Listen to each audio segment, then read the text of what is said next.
সুপ্রিয় শিক্ষার্থীবৃন্দ, আসসালামু আলাইকুম। ডিগ্রি পাস প্রথম বর্ষের পরীক্ষা 2022 অনুষ্ঠিত হচ্ছে 2024 সালে। এই পরীক্ষাটি তোমাদের শুরু হয়েছে। তো আজকে হচ্ছে ইসলামের ইতিহাস ও সংস্কৃতি দ্বিতীয় পত্রের আমি খ বিভাগ এবং গ বিভাগের সাজেশন করে দিব, এবং অলরেডি ক বিভাগের সাজেশন তোমাদের করে দিয়েছি আরেকটি ভিডিওতে, তোমরা সেটা অনুসরণ করতে পারো। আমার চ্যানেল ইকোনমিক্স নিউজের পক্ষ থেকে তোমাদেরকে স্বাগতম জানাচ্ছি। ওকে, তো দুইটা অধ্যায়ের মধ্যেই হচ্ছে সবগুলো প্রশ্ন তোমরা পেয়ে যাবে, এবং এখান থেকে আশা করি 100% কমন পড়বে।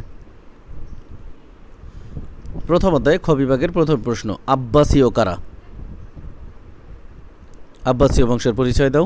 2 নম্বর প্রশ্ন, আব্বাসীয় বংশের পতনের দুইটা কারণ বর্ণনা করো। 3 নম্বর, আবু মুসলিম খোরসানির পরিচয় দাও।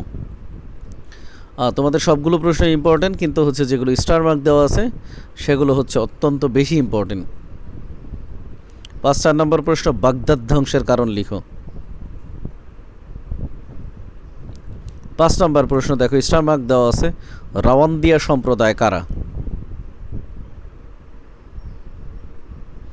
6 নম্বর প্রশ্ন, নিজামিয়া মাদ্রাসা সম্পর্কে যা জানো লিখো।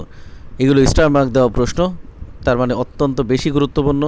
7 নম্বর, বাগদাদ নগরী সম্পর্কে টিকা লিখো। অত্যন্ত বেশি গুরুত্বপূর্ণ প্রশ্ন।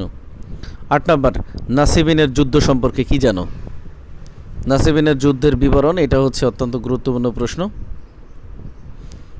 আমি ধীরে ধীরে যাচ্ছি যাতে তোমরা স্ক্রিনশট নিতে পারো। 9 নম্বর, খলিফা আবুল আব্বাস কে ছিলেন? 10 নম্বর প্রশ্ন, আলিফ লাইলা ওয়ালাইলার উপর একটা টিকা লিখো। 11 নম্বর প্রশ্ন, নহর ই জুবাইদা সম্পর্কে টিকা লিখো। 12 নম্বর প্রশ্ন, আমিন ও মামুনের মধ্যে গৃহযুদ্ধের দুইটা কারণ লিখো। 13 নম্বর প্রশ্ন, গুপ্তঘাতক সম্প্রদায়ের কার্যাবলী উল্লেখ করো। তো 1 নম্বর অধ্যায়ের খ বিভাগের প্রশ্ন সব শেষ। এখন আমরা 1 নম্বর অধ্যায়ের গ বিভাগের প্রশ্ন শুরু করব। প্রথম প্রশ্ন, বাগদাদ নগরীর প্রতিষ্ঠার ইতিহাস ও স্থাপত্যিক বিবরণ উল্লেখ করো। 2 নম্বর প্রশ্ন, খলিফা আবু জাফর আল মনসুরকে আব্বাসীয় বংশের প্রকৃত প্রতিষ্ঠাতা বলা হয় কেন? এটা অনেক ভালো প্রশ্ন, এটা এভাবে আসতে পারে, আব্বাসীয় বংশের প্রকৃত প্রতিষ্ঠাতা হিসাবে খলিফা আবু জাফর আল মনসুরের কৃতিত্ব মূল্যায়ন করো। 3 নম্বর প্রশ্ন, খলিফা হারুন অর রশিদের বৈদেশিক নীতি আলোচনা করো। 4 নম্বর প্রশ্ন, খলিফা হারুন অর রশিদের গৌরবোজ্জ্বল রাজত্ব বর্ণনা করো। 4 নম্বর প্রশ্ন ইম্পর্টেন্ট, মানে দেওয়া খুবই গুরুত্বপূর্ণ প্রশ্ন, খলিফা হারুন অর রশিদ ইতিহাসে কেন বিখ্যাত। 5 নম্বর প্রশ্ন, বার্মেকি বংশের উত্থান ও পতন বর্ণনা করো। এটাও খুব ভালো প্রশ্ন। 6 নম্বর, জ্ঞান বিজ্ঞানের পৃষ্ঠপোষক হিসাবে খলিফা আল মামুনের কৃতিত্ব বর্ণনা করো। এটাও অনেক বেশি গুরুত্বপূর্ণ প্রশ্ন, এগুলো সব দেখে নেবে। 7 নম্বর, বুয়াইদাদের উৎপত্তি ও বিস্তার সম্পর্কে আলোচনা করো। 8 নম্বর প্রশ্ন অত্যন্ত ইম্পর্টেন্ট, সেলজুক শাসকদের মধ্যে তুমি কাকে শ্রেষ্ঠ মনে করো? তোমার উত্তরের সাপেক্ষে যুক্তি দাও। অথবা সেলজুক যেজন বিখ্যাত সেলজুক শাসক সুলতান মালিক শাহের কৃতিত্ব মূল্যায়ন করো। 9 নম্বর প্রশ্ন, এটিও অত্যন্ত গুরুত্বপূর্ণ প্রশ্ন, আগলাবি বংশের প্রতিষ্ঠাতা হিসাবে ইব্রাহিম বিন আগলাবের কৃতিত্ব মূল্যায়ন করো। 3 স্টার দেওয়া। 10 নম্বর, হালাকু খান কর্তৃক বাগদাদ ধ্বংসের কারণ ব্যাখ্যা করো।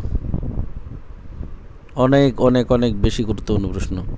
তো এর মাধ্যমে হচ্ছে আমার 1 নম্বর অধ্যায় শেষ। এবার 2 নম্বর অধ্যায়ের আমরা খ বিভাগ গ বিভাগ দেখব। খ বিভাগের প্রথম প্রশ্ন, হুনায়ন ইবনে ইসহাক কে ছিলেন? 3 স্টার দেওয়া প্রশ্ন। 2 নম্বর, আব্বাসীয় স্থাপত্যের 4টা বৈশিষ্ট্য লিখো। 3 নম্বর, আশারিয়া কারা?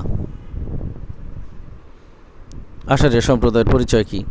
4 নম্বর প্রশ্ন, মুতাজিলা সম্প্রদায়ের ধর্মীয় মতবাদ সম্পর্কে একটা ধারণা দাও।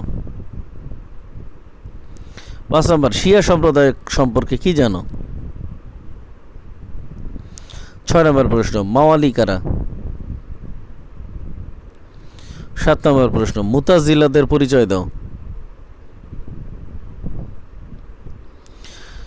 2 নম্বর অধ্যায়ের খ বিভাগের প্রশ্ন শেষ। গ বিভাগের আমার প্রথম প্রশ্ন, আব্বাসীয় খিলাফতের সাহিত্যের ক্রমোন্নতি সম্পর্কে লিখো। 2 নম্বর, ইচ্ছার স্বাধীনতা সম্পর্কিত আশরীয়দের মতবাদ উল্লেখ করো। এর মাধ্যমে হচ্ছে তোমাদের খ বিভাগ এবং গ বিভাগের সাজেশন শেষ হয়ে গেল। আশা করি এই সাজেশনটি অনুসরণ করে তোমাদের শতভাগ কমন পড়বে, এবং তোমাদের যদি সাজেশন উপকৃত হয় তখন অবশ্যই হচ্ছে চ্যানেলটি সাবস্ক্রাইব করে সাথে থাকবে। তোমাদের সবার জন্য শুভকামনা রইল। আল্লাহ হাফেজ।